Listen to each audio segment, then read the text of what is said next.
The sound was not a door closing. It was the sickening crunch of metal biting into bone.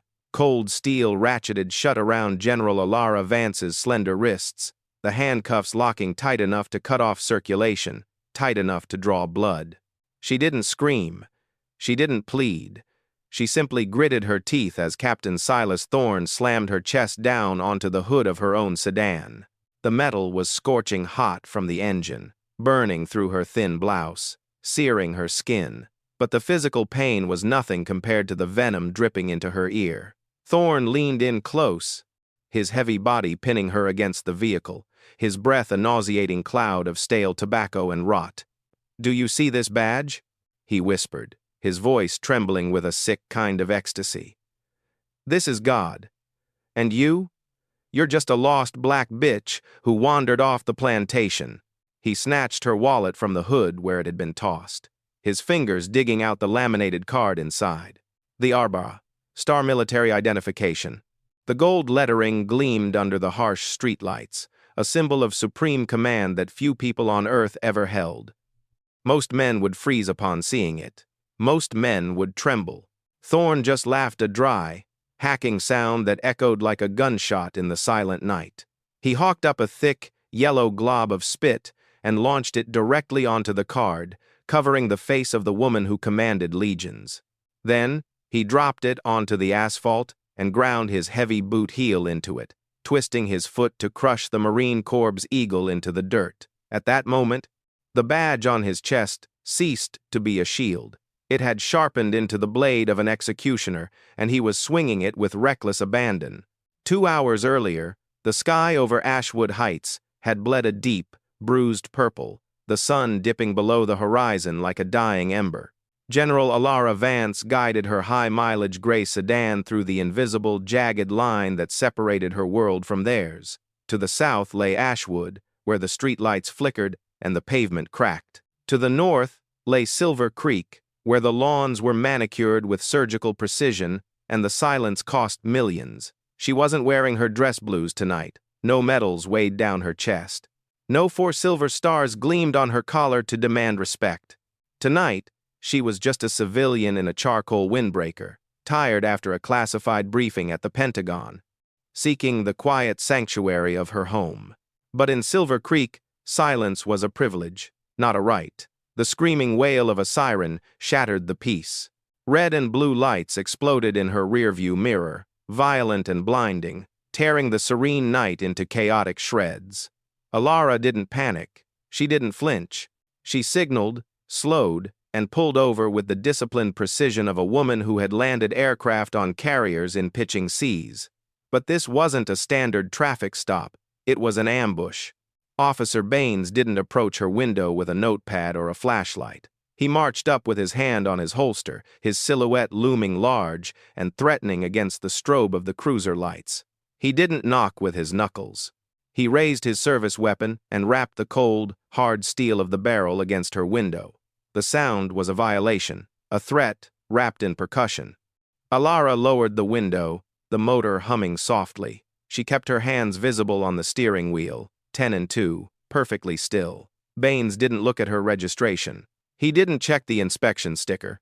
He aimed his flashlight directly into her eyes, the beam intense enough to blind, stripping away her vision and leaving her vulnerable in the glare.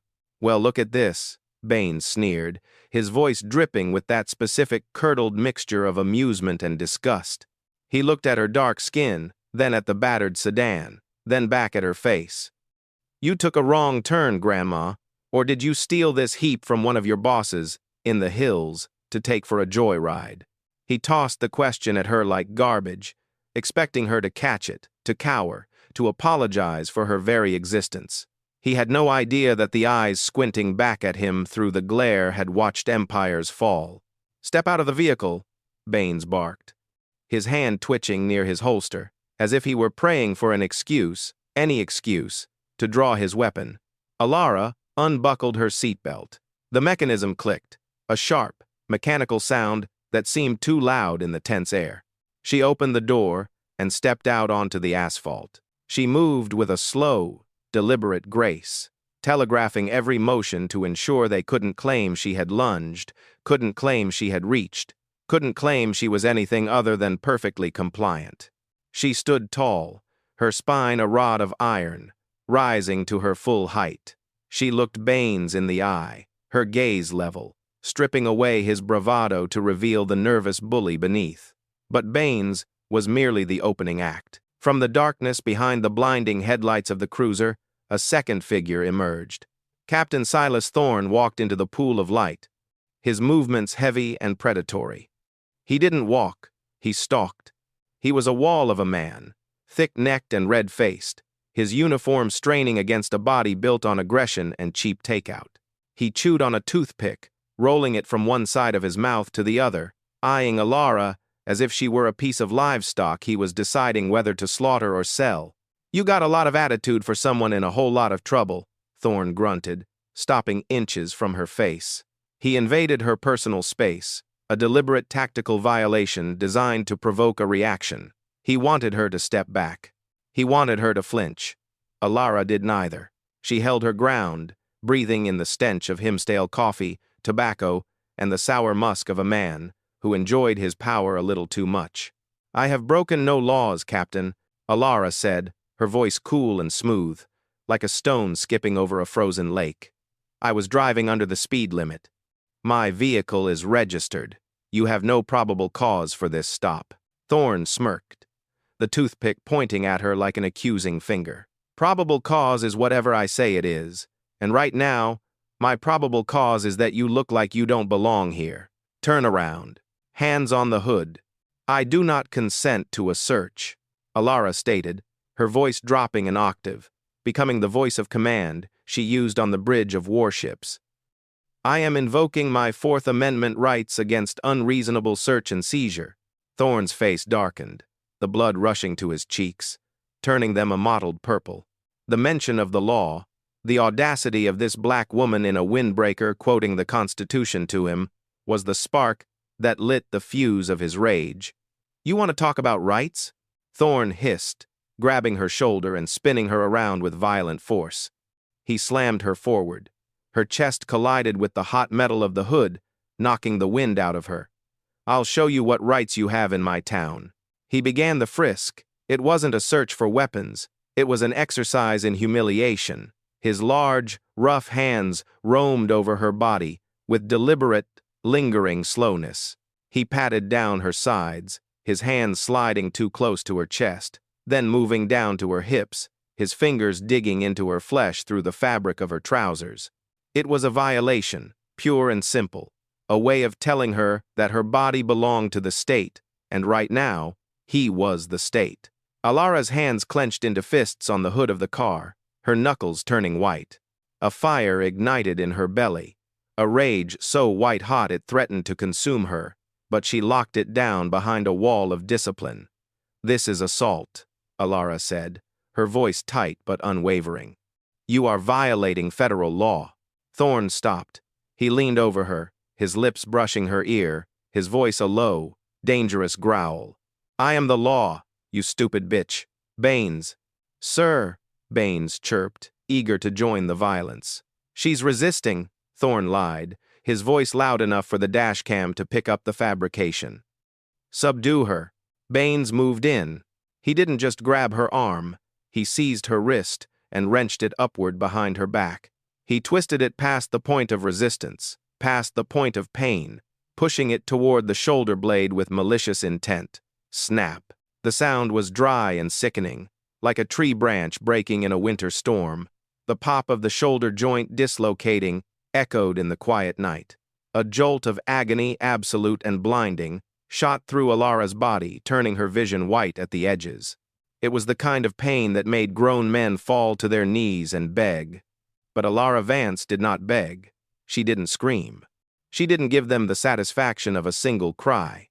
She squeezed her eyes shut, her jaw clamping down so hard her teeth threatened to crack. She bit into her lower lip, her teeth shearing through the delicate skin. A single drop of blood, dark and heavy, welled up on her lip. It trembled there for a second, then fell, a perfect sphere of crimson gravity. It landed on the collar of her crisp white shirt, blooming outward like a poppy in the snow. Thorne watched her, waiting for the tears, waiting for the pleading. He wanted her broken. He wanted her to shatter so he could sweep up the pieces. But when Alara opened her eyes, they weren't filled with tears.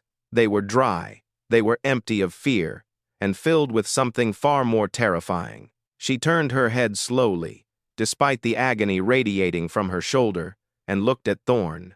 Her expression was devoid of humanity, stripped of all emotion save for a cold, calculating promise of retribution. The silence that stretched between them was heavy, oppressive, and thick. It was louder than any scream she could have uttered.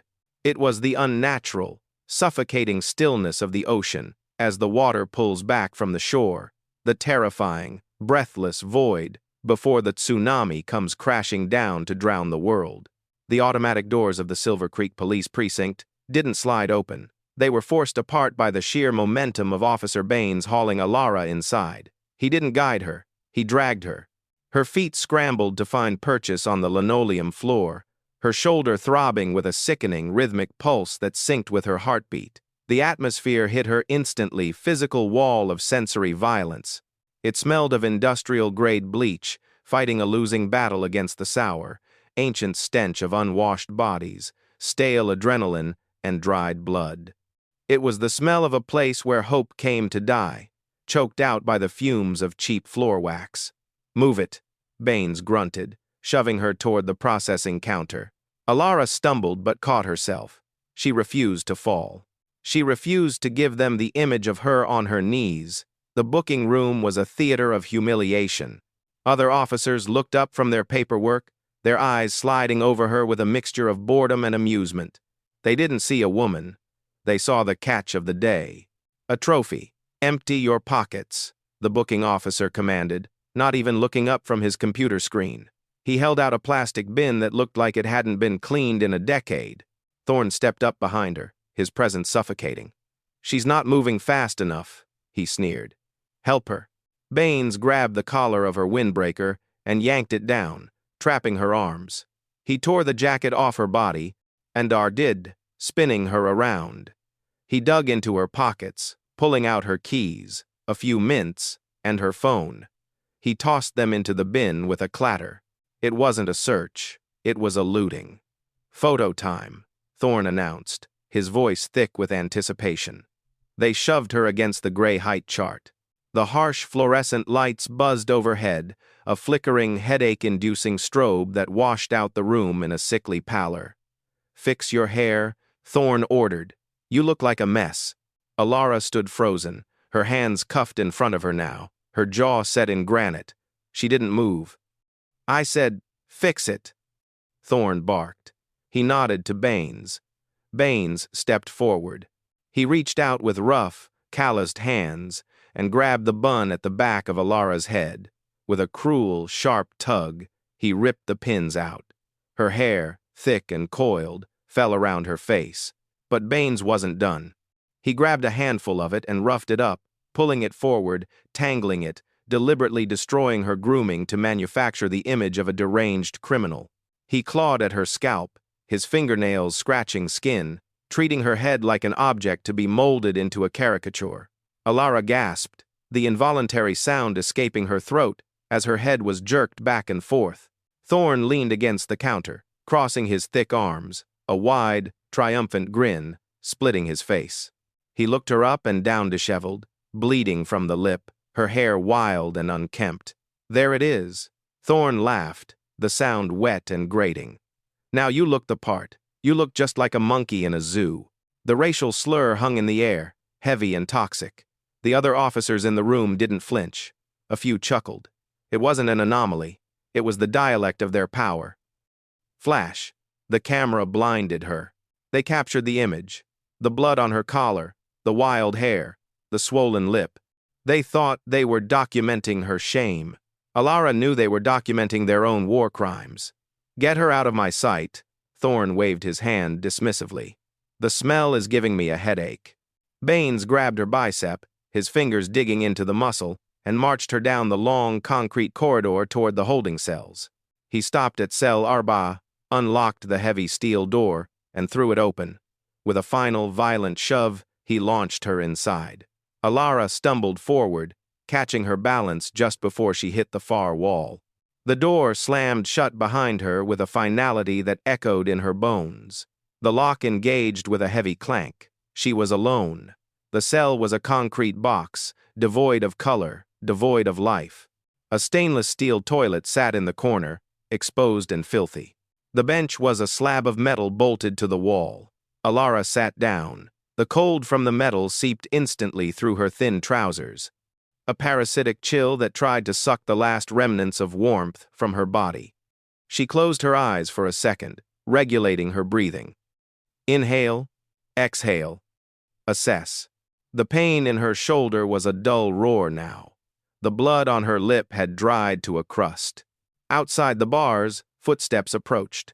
They were different from Baines's heavy stomp or Thorne's predatory stalk. These were hesitant. Alara opened her eyes. Standing on the other side of the bars was a man in a rumpled suit, holding a file, Detective Rafael Cruz. He looked tired. He looked like a man carrying a weight he couldn't put down. He stared at her, expecting to see fear. He expected to see a broken woman crying for a lawyer or pleading for mercy. Instead, he met her gaze. Alara sat perfectly still in the shadows of the cell. Her posture was not that of a prisoner. It was that of a queen on a throne of ice.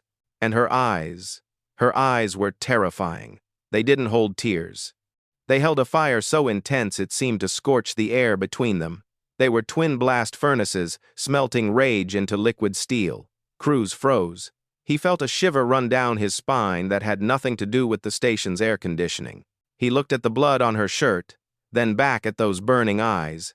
He realized with a sudden, sinking dread that the predator in this building wasn't Captain Thorne.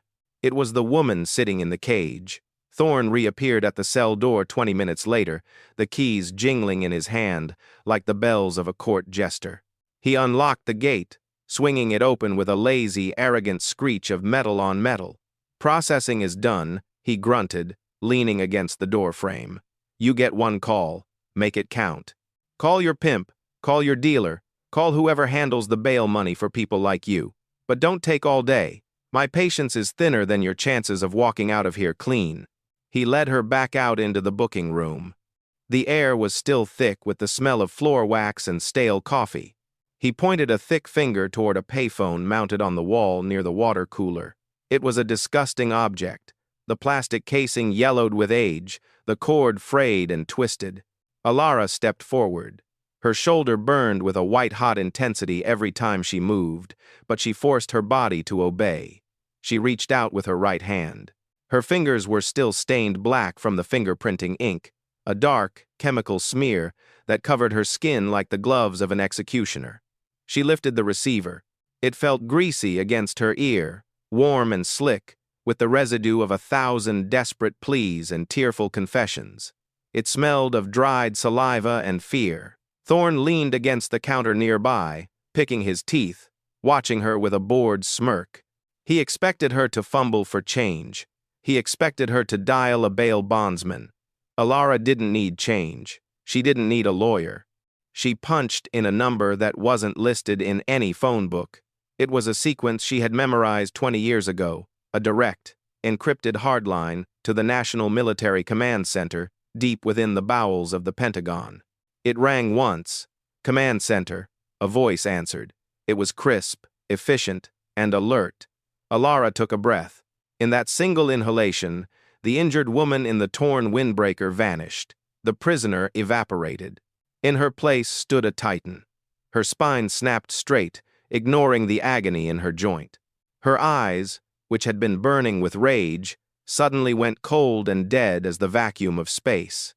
Authentication code. Omega Zulu 4 star, Alara said. Her voice didn't tremble.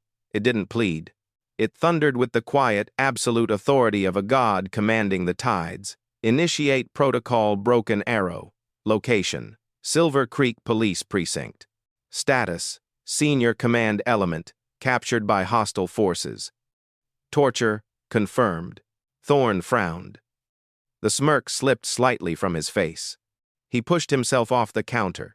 What the hell are you babbling about? Broken Arrow? You think you're in a movie, lady? Alara ignored him. She was no longer in the room with him.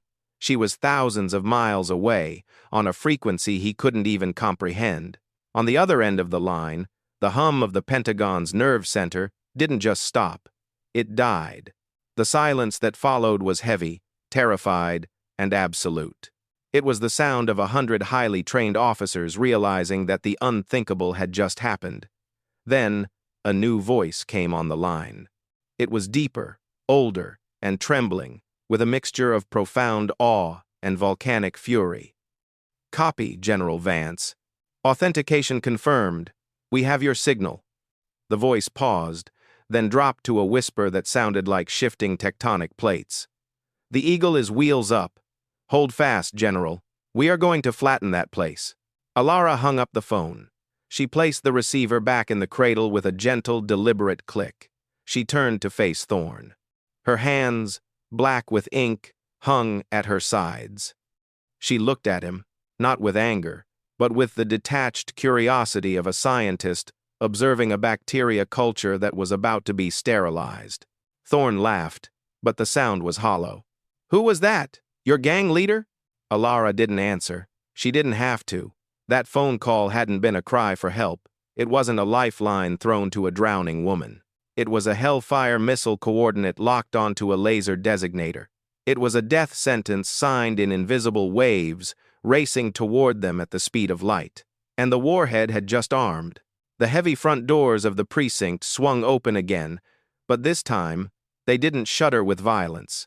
They glided. Councilman Marcus Sterling stepped into the booking room as if he were stepping onto a yacht. He wore a suit that cost more than Officer Baines made in a year, the fabric midnight blue and perfectly tailored to hide the softness of his midsection.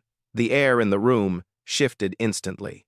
The stench of bleach and fear was pierced by the sharp, cloying aroma of expensive sandalwood cologne and aged leather. Thorne straightened up, his demeanor shifting from bully to lapdog in a heartbeat. "Councilman, good of you to come down."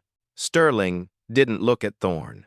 He looked around the room, his nose wrinkling slightly at the grime, before his gaze settled on the holding cell where Alara sat in the shadows. He didn't see a person. He saw a smudge on a spreadsheet, a piece of debris obstructing his view of a gentrified future. "Is that the problem?" Sterling asked, his voice smooth and cultured, a velvet glove over an iron fist. "That's her." Thorne grinned, hooking his thumbs into his belt. "Caught her trying to sneak into Silver Creek. Claims she's some kind of military big shot. You should see the fake ID she had. Hilarious." Sterling chuckled, a low, rumbling sound, devoid of warmth. He walked over to the counter, where Alara's file lathe, booking sheet, the fingerprint card, the list of confiscated items. He picked it up with 2 fingers, as if it were contaminated. "These people," Sterling sighed, shaking his head with mock pity. "They always have a story, don't they? They think if they lie loud enough, we'll forget where they belong. You did good work tonight, Captain. Property values in Silver Creek are precarious. We can't have elements wandering around scaring the investors." He looked at the paperwork one last time, then walked over to the metal trash can in the corner. With a casual flick of his wrist, he dropped Alara's file into the garbage. "Get rid of the cameras," Sterling said, dusting his hands off as if he had just taken out the trash. "Wipe the servers. I don't want a record of this. Just process her as a Jane Doe vagrant, hold her for 48 hours, and then dump her back in Ashwood. Let her know that, if she crosses the line again, she won't be walking out." It was a complete erasure of a human being, ordered with the casual indifference of ordering a coffee. In the corner of the room, Detective Raphael Cruz had been watching. He had stayed silent when they dragged her in. He had stayed silent when they roughed her up. But when he saw Sterling trash the file, something in him snapped. He walked over to the evidence bin, where Thorne had tossed Alara's wallet. He reached in and pulled out the military ID. It was still wet with Thorne's spit. Cruz wiped it on his sleeve, his hands trembling. He held it up to the light. The holographic seal didn't just shimmer, it danced. It was a complex, multi-layered security feature that was impossible to forge. The eagle in the center seemed to look right at him, and, below the photo of the stern black woman, was a signature. Not just any signature, the signature of the President of the United States. Cruz felt the blood drain from his face. His stomach dropped through the floor. "Captain," Cruz said, his voice shaking. "Captain, you need to look at this." Thorne turned, annoyed. "What is it, Cruz? I told you to go home." "This ID," Cruz stammered, walking toward them, holding the card out like a holy relic. "It's not a fake. Look at the hologram. Look at the lamination. Sir, this is a Department of Defense High Command credential. This isn't just a general. This is, my God, this is a Joint Chief-level clearance. Only the President issues this." The room went silent. Baines looked nervous. Sterling looked bored. Thorne's face turned a deep, ugly red. He marched over to Cruz, closing the distance in 2 strides. He didn't look at the card. He looked at Cruz's fear, and he despised it. Smack. Thorne's open palm cracked across Cruz's face. It was a vicious, stinging slap that knocked the detective's head to the side and sent his glasses skittering across the floor. "Are you a cop, Cruz?" Thorne roared, spittle flying from his lips. "Or are you a dog for these people?" "I said, it's a fake. You think a black woman from Ashwood is a 4-star general? You're as stupid as she is." Cruz clutched his cheek, staggering back. "Sir, please, if we don't." "Shut your mouth," Thorne screamed, shoving Cruz hard in the chest. "Get out of my precinct. If I see your face again tonight, you're done. Do you hear me? Done." Sterling watched the violence with a faint smile, entertained by the show of dominance. "Passionate leadership, Silas. I like that." Thorne turned back to Sterling, preening under the praise. "Just handling the weak links, Councilman." They shared a laugh, standing in the center of the room, surrounded by the stench of their own corruption. They felt invincible. They felt like gods of their little kingdom. They didn't notice the red light blinking on the console of the secure phone line in the back office. They didn't hear the distant, rhythmic thumping sound growing louder in the night sky outside, a sound like a giant heart beating faster and faster. Alara watched them, from the darkness of her cell. She watched Sterling preen. She watched Thorne bully Cruz. She watched them celebrate their victory on the grave of her dignity. She checked her internal clock. 40 minutes. The thumping outside was getting louder. It wasn't a heartbeat. It was rotors. The storm had arrived. The vibration began in the floorboards. It started as a low, subterranean tremor that rattled the pens in the cup holder and made the water in the cooler ripple.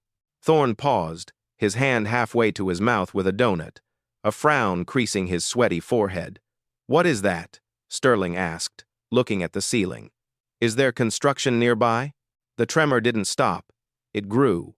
It evolved from a vibration into a roar, a deafening, rhythmic thump, thump, thump that battered the air pressure in the room. The windows of the precinct began to shake violently in their frames.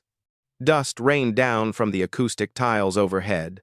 Suddenly, the night outside the front glass doors ceased to exist. A blinding beam of light, pure white and intense as a supernova, blasted from the sky. It cut through the darkness, through the glass, and incinerated the shadows in the booking room. It was the searchlight of a Hemhestone Black Hawk helicopter, hovering just feet above the roof, its rotors churning the air into a hurricane.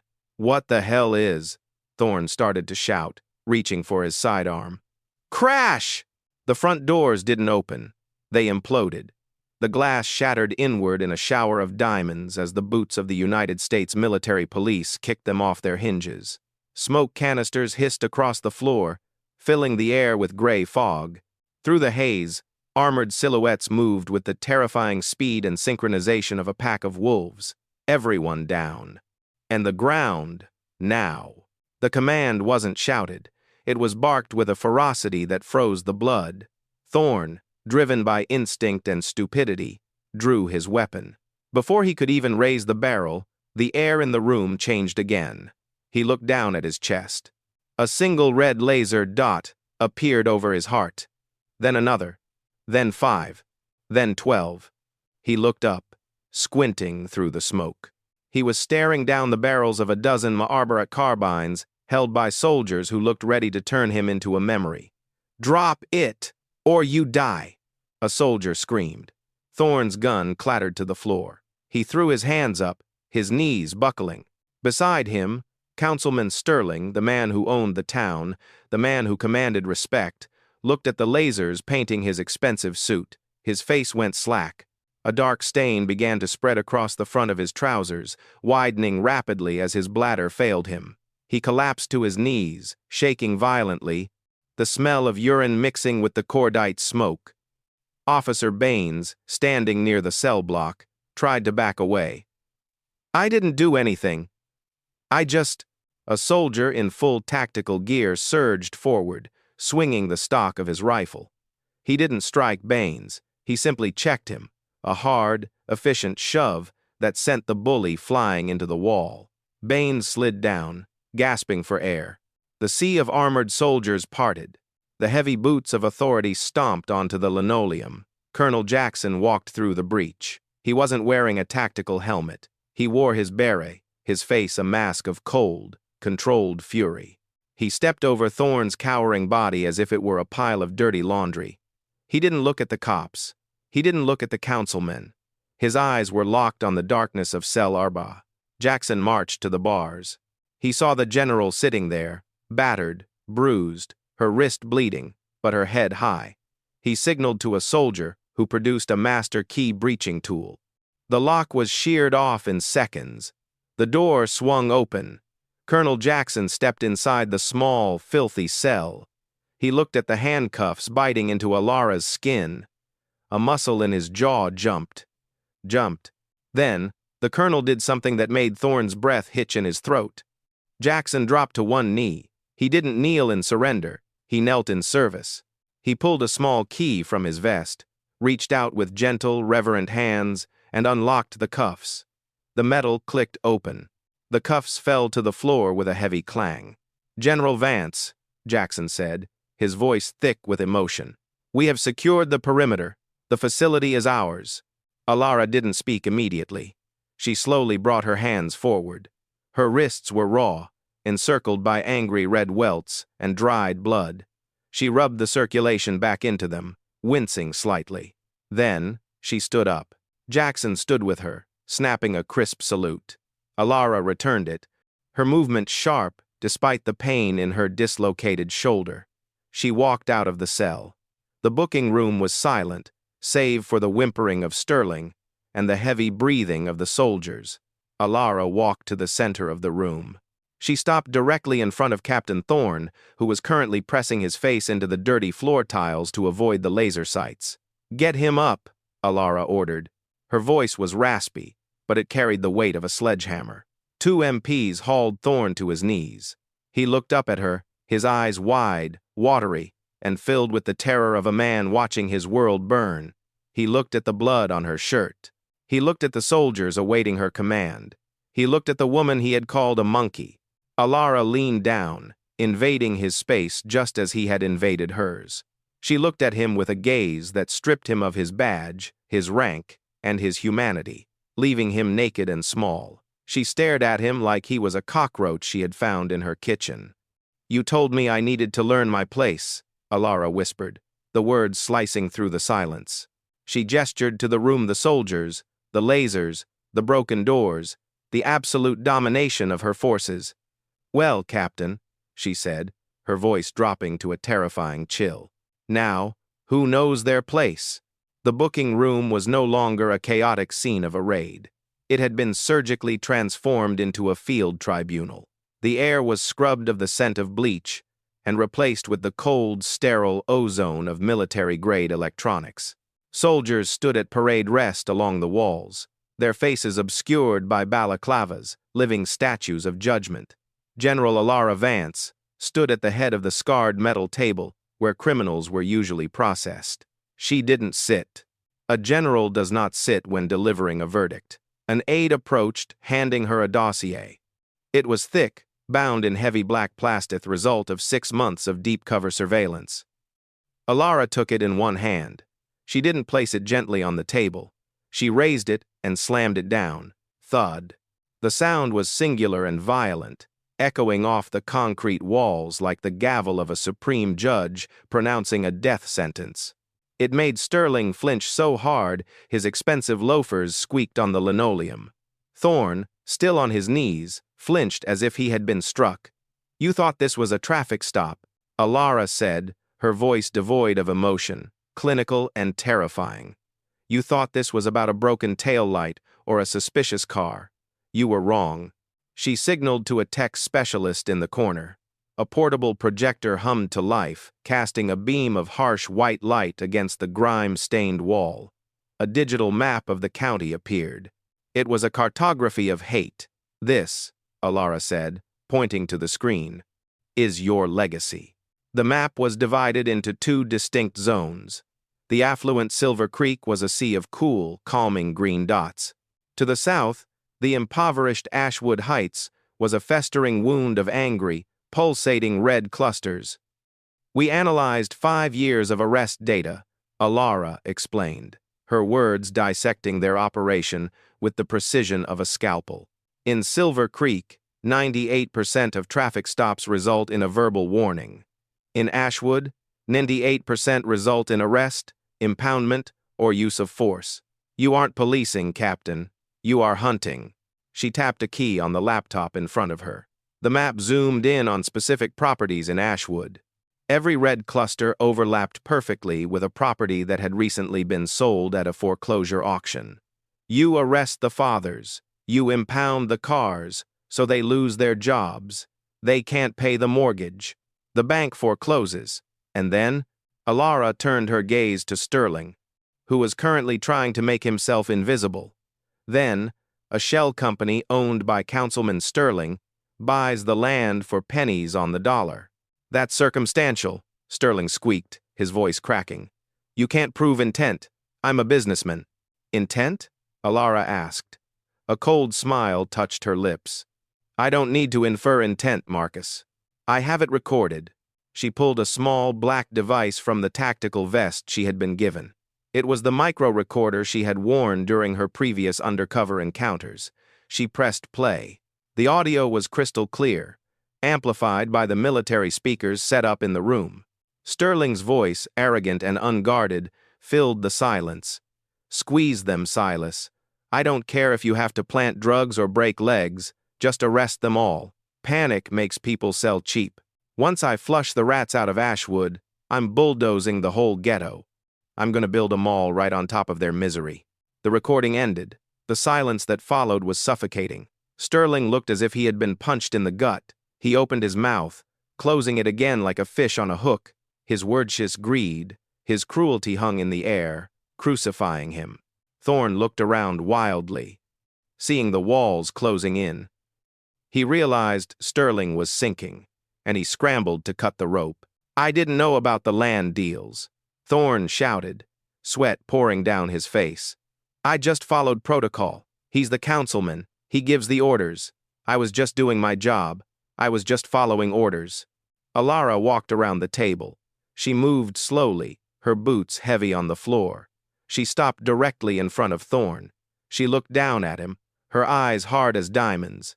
She didn't see a man. "Wows. 8 glade, at decision tes of 1. She saw a mechanism of oppression that was trying to plead innocence. "Just following orders," Alara repeated quietly. She leaned in, her face inches from his, and crushed his last hope with a single sentence. "That is exactly what the Nazi soldiers said when they stood before the tribunal at Nuremberg, Captain. It didn't save them from the hangman then, and it certainly won't save you from me now." The silence in the room was absolute, a vacuum left in the wake of Alara's condemnation. Into this void stepped Detective Raphael Cruz. He didn't march like a soldier. He walked with the heavy, dragging gait of a man carrying a corpse. He approached the metal table, where the evidence of their crimes lay spread out like a feast. He didn't look at Thorne, who was sweating on the floor. He didn't look at Sterling, who was weeping in his ruined suit. He looked only at the silver shield pinned to his own chest. With trembling fingers, Cruz unclasped the badge. He held it for a moment, staring at the polished surface that had once meant everything to him: honor, duty, protection. Now, it just reflected a lie. He placed it on the table. Clink. The sound of the metal hitting the wood was small, singular, and infinitely lonely. It sounded like a coin dropped into an empty well. "His name is Mateo," Cruz whispered, his voice cracking. "He isn't a thug. He isn't a suspect.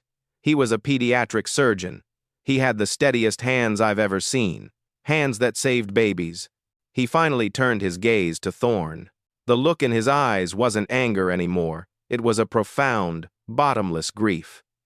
3 months ago, you stopped him at that checkpoint. He didn't resist.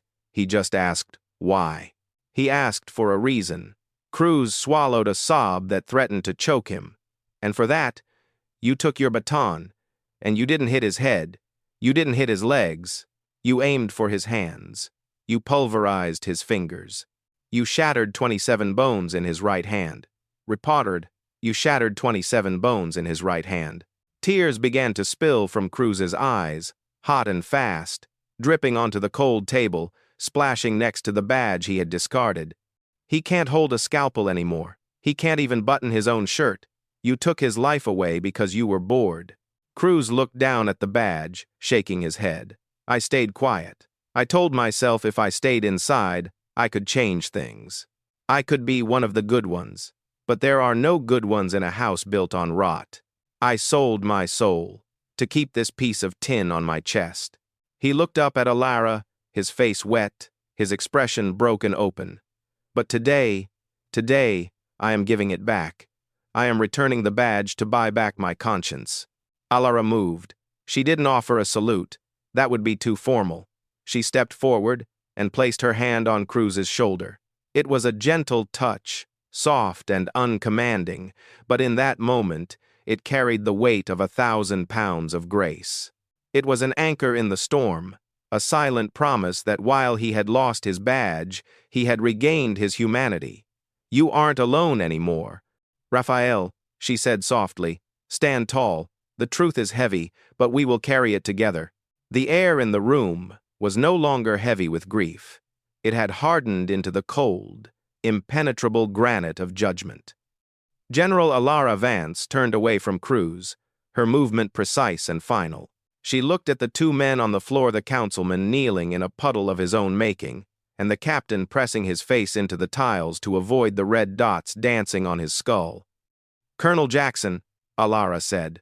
Her voice was quiet, but it filled the room like rising water. "Secure the prisoners."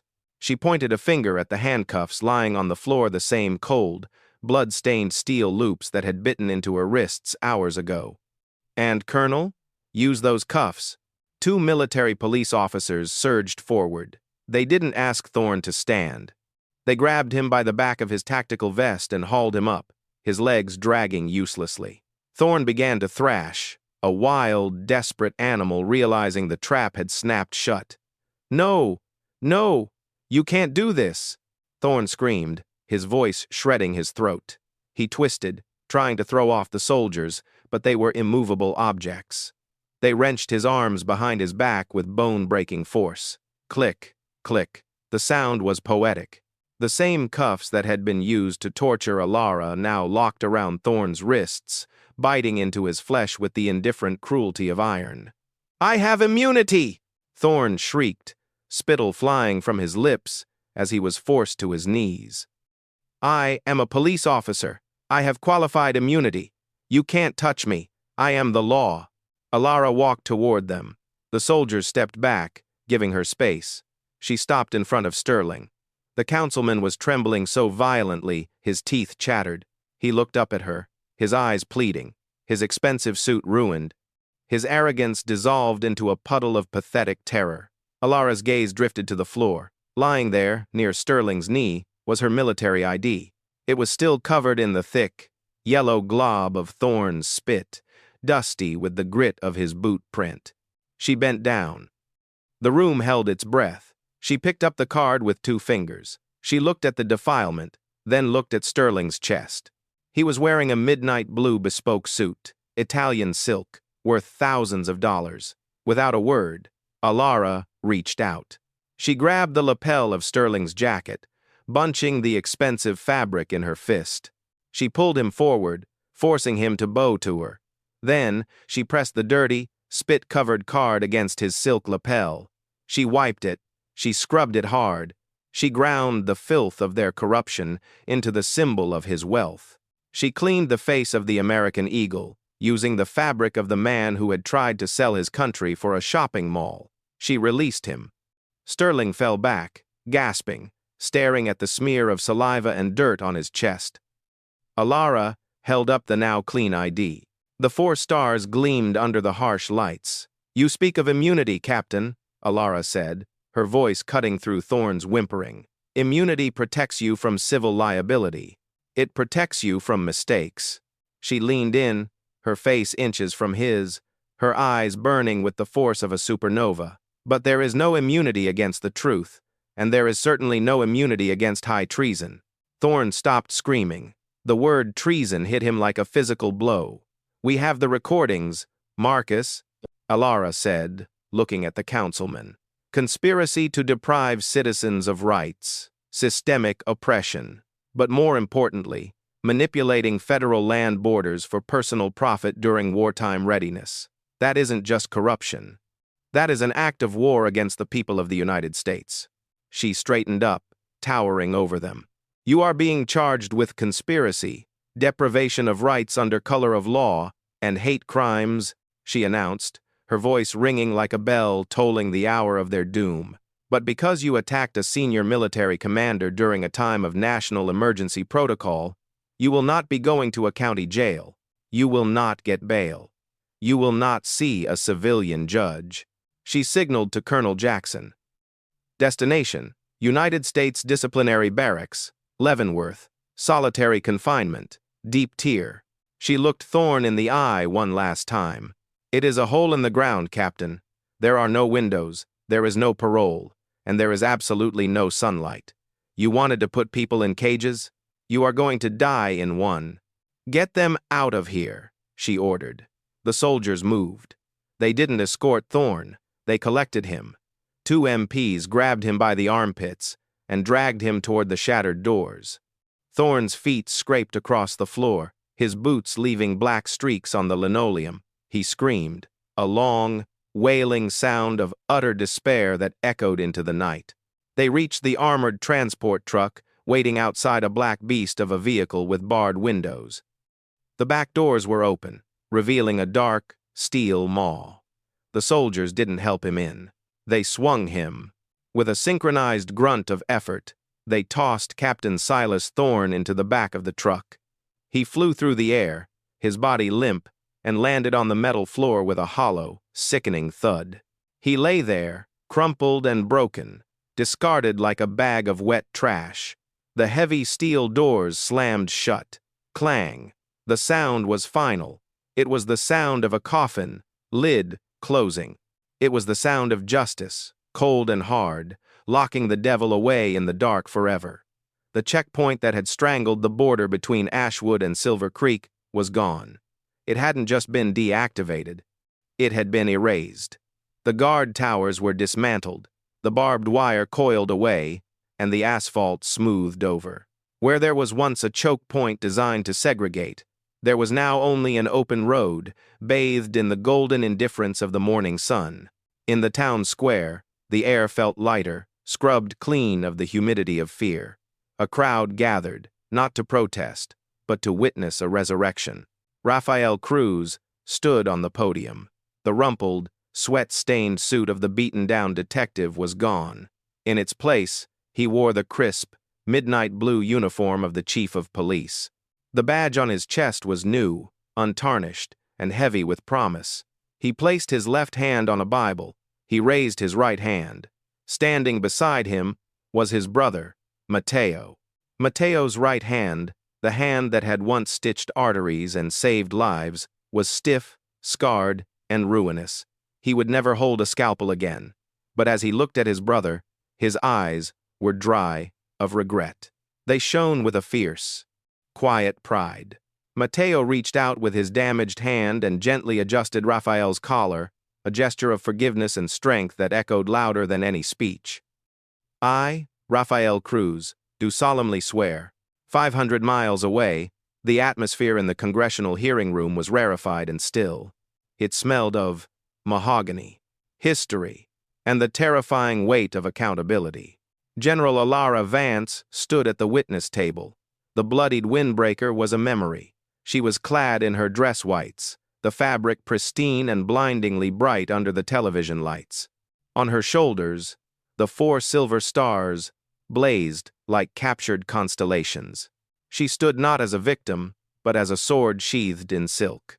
The room was packed. Senators, journalists, and citizens leaned forward, expecting a victory lap. They expected her to boast about the raid, about the destruction of the corrupt. Alara leaned into the microphone. Her voice was calm, the same voice that had brought a corrupt precinct to its knees, but now tempered with a profound solemnity. "We do not pin these stars on our shoulders to be worshipped," she said, her gaze sweeping across the room, locking eyes with the nation. "We wear them to carry the weight of those who cannot stand. Victory is not locking a bad man in a cage. Victory is ensuring that the mother driving home in the dark never has to look in her rearview mirror and pray for her life." She paused, looking down at her hands, the hands that had been stained with ink, now resting on the table. "Justice is not a gift," she continued softly. "It is a debt, and we are all in arrears." The scene shifted. Alara was back in her gray sedan. The sun was setting over Ashwood, painting the sky in hues of violet and gold. She drove down the main street. The windows were down. The air was cool. She passed the spot where Thorne had forced her to her knees. There were no flashing lights. There was no fear. Just the hum of the engine and the open road stretching out before her. Her voiceover rose, not as a whisper, but as a final, enduring testament carved into the bedrock of the story. This system may be rotten. It may be built on bones and silence. But if just one person dares to stand tall when they are crushed, if one person refuses to break, the whole machine begins to tremble. My name is Alara Vance, and I did not bow.